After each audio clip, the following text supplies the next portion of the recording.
இந்த ஜாதி மயிரெல்லாம் பத்தி பேச வேணாம்னு நினைச்சாலும் இவங்க நம்மள சும்மா விட மாட்டாங்க போல. மேட்டர் என்னன்னா, ஜாதிகள்லாம் இங்க எப்படி உருவாச்சு அப்படின்றதுக்கு தம்பி புதுசா ஒரு விளக்கத்தை கொடுக்குறாப்ல. அது என்னன்னு பாருங்க. பணம் சம்பாதிக்கிறவன் தான் மேல் ஜாதி, கீழே சம்பாதிக்கிறவன் கீழ் ஜாதி தான்.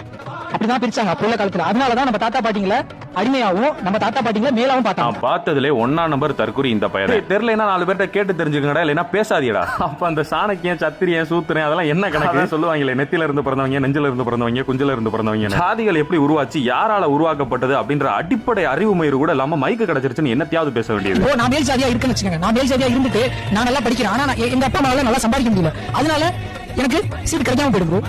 அப்போ மேல் ஜாதி என்ன பண்ணுவா? மேல் ஜாதி கஷ்டப்பட்டுட்டு தான் இருக்கா. தம்பி, நீ சொன்ன கணக்குப்படி பார்த்தா நீ கீழ் ஜாதியில தானே வருவ. நீ தானே சொன்ன காசு இல்லாதவங்க எல்லாம் கீழ் ஜாதின்னு. ஆரம்பத்துல காசு இல்லாதவங்க எல்லாம் கீழ் ஜாதி நீ தானே சொன்ன. அப்ப நீ கீழ் ஜாதி தானே. அப்புறம் என்ன வார்த்தைக்கு 3 தடவை மேல் ஜாதி மேல் ஜாதிங்கிற உன்னைய எதுக்கு கேஸ்ட் கொண்டு வரீங்க? கேஸ்ட்னால இங்க ஒரு பிரயோஜனமும் கிடையாது. கடைசியில இப்படி ஒரு பாயிண்ட சொல்லி இவர் ஈக்குவாலிட்டியை விரும்புற ஒரு மாதிரி காட்டிக்கிறாராம். போய் படிடா டேய்.